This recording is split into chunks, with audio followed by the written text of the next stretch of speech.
Le pouvoir est en train de changer de main à Ouagadougou. Des militaires en uniforme ont annoncé lundi à la télévision publique avoir pris le contrôle du Burkina Faso et chassé le président Marc Roch Christian Kaboré.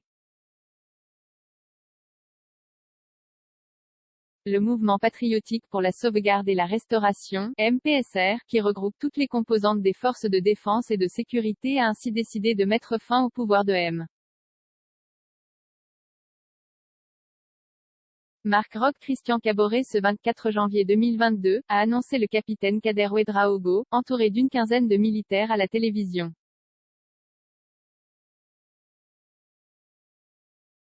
Conséquence de ce coup de force initié dimanche par des mutineries dans des casernes du pays, les frontières terrestres et aériennes sont fermées depuis minuit, le gouvernement et l'Assemblée nationale dissous et la Constitution, suspendue. Mise en place d'un couvre-feu. Un couvre-feu est instauré de 21h à 5h sur tout le territoire, a poursuivi Kader Ouedraogo, lisant un communiqué signé du leader du MPSR, le lieutenant-colonel Paul-Henri Sandaogo Damiba, commandant de la 3e région militaire, qui apparaît comme le nouvel homme fort du pays.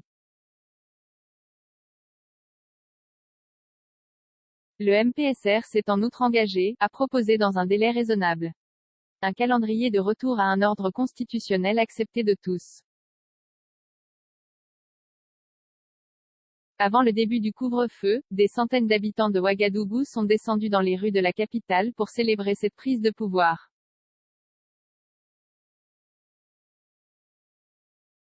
Une question demeurait cependant lundi soir, où se trouve Roch Marc Christian Kaboré, qui présidait depuis 2015 le pays?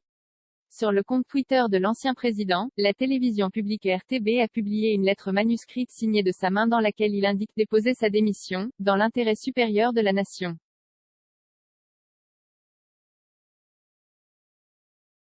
Des tirs près de la résidence du président. Les militaires se sont contentés d'indiquer que les opérations se sont déroulées sans effusion de sang et sans aucune violence physique sur les personnes arrêtées qui sont détenues dans un lieu sûr dans le respect de leur dignité, sans mentionner de nom.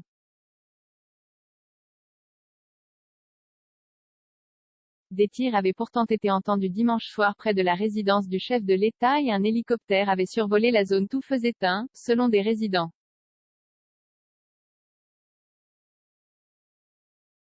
Au pouvoir depuis 2015, le président Kaboré, réélu en 2020 sur la promesse de faire de la lutte anti-djihadiste sa priorité, était de plus en plus contesté par une population excédée par les violences djihadistes et son impuissance à y faire face.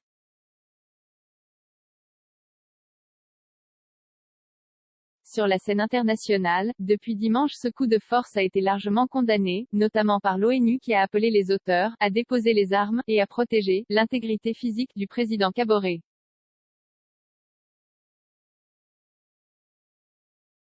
Les États-Unis et l'Union européenne ont demandé la libération immédiate du président, la France appelant ses ressortissants à la prudence et à éviter tout déplacement au Burkina.